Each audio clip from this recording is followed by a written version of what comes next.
before we dive in, I have to tell you, today isn't any old day. Today, I've got a now. It is, Emma. It's very different. No. I wonder... It was supposed to be just another fancy night in Beverly Hills. A private dinner with Hollywood stars, soft jazz, and expensive champagne clinking under candlelight. But by the end of the night, Meghan Markle's calm act would break like glass. Because sitting nearby was someone she never thought would turn against her, Emma Grede, the powerful co-founder of Schemes. Emma helped build the Kardashian empire and had finally had enough of Meghan's games. I understand from a business infrastructure point of view. Like in the early... People who were there said what started as polite talk turned into a total takedown, and Meghan did not handle it well. Let's back up. This wasn't just any dinner. It was an invite-only party at a major Hollywood agent's home, one of those elite circles where everyone knows everyone's secrets but pretends not to. Meghan arrived early, all smiles, dressed in a sleek black gown that screamed, "I belong here." She floated through the crowd like she owned it, greeting producers and influencers like old friends.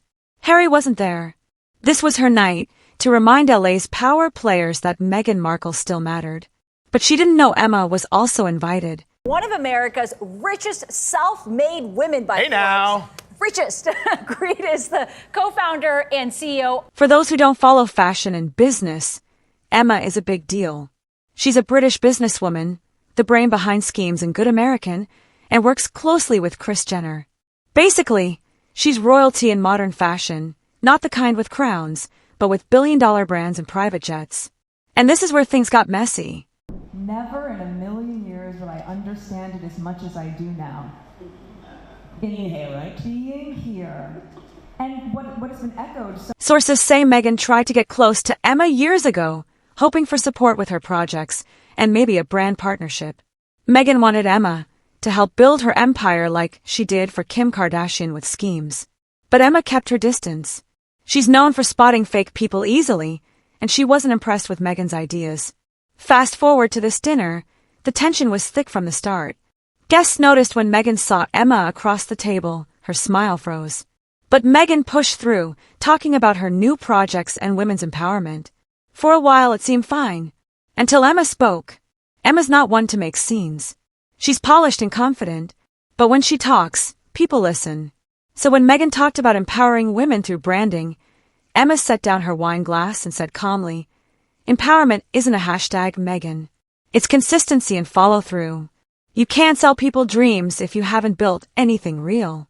Someone 2 seats away said the table went dead silent. You could hear forks stop midair. Meghan blinked, caught off guard, then forced a laugh. "Well, we all have our own approaches," she said, trying to play it safe. But Emma wasn't done. She leaned in with surgical precision. Approaches are fine. But if you're building something for women, you've got to show up. Not for cameras, for the work. That's when everything shifted. Meghan's smile flickered. The whole table looked everywhere but at her. It was one of those moments where someone loses the room without realizing it. And Meghan felt it. And Confessions won a gold award. Insiders say Meghan tried to recover, mentioning her upcoming lifestyle brand.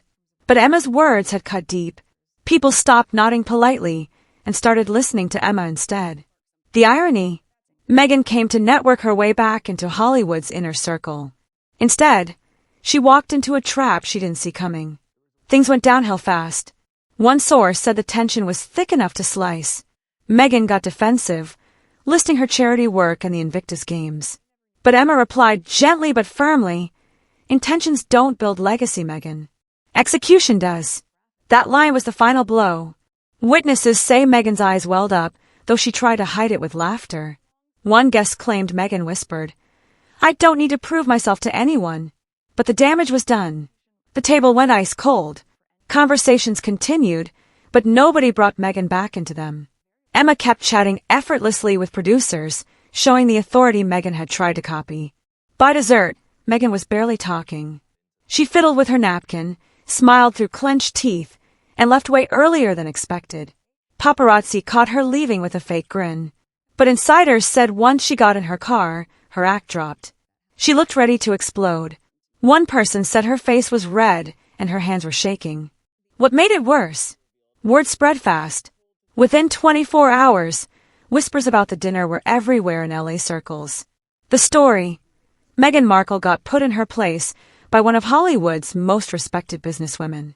Meghan's team tried spinning it as a healthy exchange between strong women, but people who were there disagreed. It wasn't a debate, it was a takedown. Emma exposed what many quietly whispered. Meghan talked about building an empire but hadn't actually built anything. No successful company, no follow-up podcast, no film deals, just photo ops and half-finished ideas. The worst part, Emma didn't raise her voice or insult her. She just held up a mirror. For Meghan, that was the ultimate humiliation. When someone like Emma challenges your credibility, it sticks, especially in Hollywood, where respect is everything. By night's end, Meghan's dream of re-entering LA's elite circles went up in smoke. She didn't walk out a mogul. She walked out a joke. This was just the beginning. Emma's words would spark a storm that followed Meghan all the way back to Montecito. By next morning, the story had exploded. What should have been private gossip turned into wildfire. The dinner showdown was a hot topic at every LA brunch and entertainment podcast. And Meghan was furious. Sources described her Montecito home as a pressure cooker. She woke to frantic calls from her publicist saying Page 6, and other outlets picked up whispers about her tense exchange with a fashion executive. Inside sources said Meghan lost it, pacing, crying, snapping at her team. She couldn't believe it leaked so fast. She thought everyone at that table was trustworthy. But the real problem wasn't the leak, it was how people talked about it. The tone wasn't sympathetic. It was mockery. The story painted her as entitled and fake, out of her depth among real business titans. Meanwhile, Emma was praised as the woman who finally said what everyone thought. Making it worse, clips of Emma's past interviews about authentic leadership went viral on TikTok with captions like, "This is the energy she brought to that dinner." Meghan's name wasn't mentioned, but everyone knew. Within days, Meghan's PR team went into crisis mode, shaping the narrative, calling friendly journalists. The goal: spin the story before it stuck. But once the public smells blood, no spin can clean it up. This is her biggest acting role to date. That it couldn't be further from the truth. Even Meghan's old media friends kept their distance. No Vogue features, no friendly segments from Gayle King. Radio silence, which in PR terms is worse than bad press. It meant they weren't sure where to stand. Meanwhile, Emma said nothing publicly. No comment, no denial, just silence. And that silence was powerful, making Meghan's frantic responses look desperate. Behind the scenes, Meghan's anger turned personal. She called former friends, asking who leaked the story. Her staff got the worst of it. One source described an epic meltdown. She couldn't accept that Emma had the upper hand. As days passed, the story evolved. New whispers surfaced about Meghan pitching luxury deals that went nowhere, investors quietly backing out, Emma's team declining future partnerships. One viral tweet summed it up. Emma Grede ended Meghan Markle's brand before it launched with one dinner and a glass of wine. The online conversation shifted. Marketing experts and business analysts asked hard questions about Meghan's credibility as a brand founder. Where's the product? Where's the follow-up to archetypes? Where's the consistency? Everything Emma had hinted at was now being shouted everywhere. That's when Meghan reportedly snapped. She ordered her team to plan a comeback, a female founders panel at a Beverly Hills event where she'd talk about entrepreneurship and perseverance. It was meant to prove she was still in control, still respected, still relevant. But here's the cruel twist. Emma was already scheduled to speak at the same event.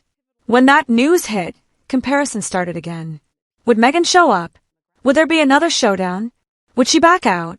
Eventually, Meghan pulled out quietly. Officially, it was scheduling conflicts. Unofficially, she couldn't risk a repeat. But that didn't stop Emma from being asked about it. When an interviewer subtly mentioned the dinner, Emma smiled, sipped her water, and said, "I don't entertain gossip. I'm too busy working." That one calm sentence sent Meghan's camp into panic because once again, Emma won the public battle without breaking a sweat. Back in Montecito, Meghan's inner circle fell apart. Hollywood friends who once posted selfies with her went quiet. Her phone, once buzzing with invites, was eerily silent. And Harry, sources say he got caught in the crossfire. but it wasn't a He reportedly urged her to let it go, reminding her the tabloids would move on. But Meghan couldn't. Not after being humiliated in the one arena she'd fought so hard to enter, Hollywood's power elite. She felt stripped of control. One insider said it wasn't just about Emma. It was everything. The failed Spotify deal, Netflix doubts, fading influence. It all crashed down at once. By week's end, the story turned symbolic. Meghan Markle, the self-proclaimed feminist icon, was dethroned not by a royal scandal, but by a quiet businesswoman who simply told the truth. And in Hollywood, where truth is rare, that was the ultimate humiliation. While Meghan stormed and strategized behind her Montecito gates, Emma kept doing what she's always done, building, winning, and walking away unbothered. And that was the final blow. Meghan tried building an empire out of image. Emma built hers out of results. When those two worlds collided, only one survived.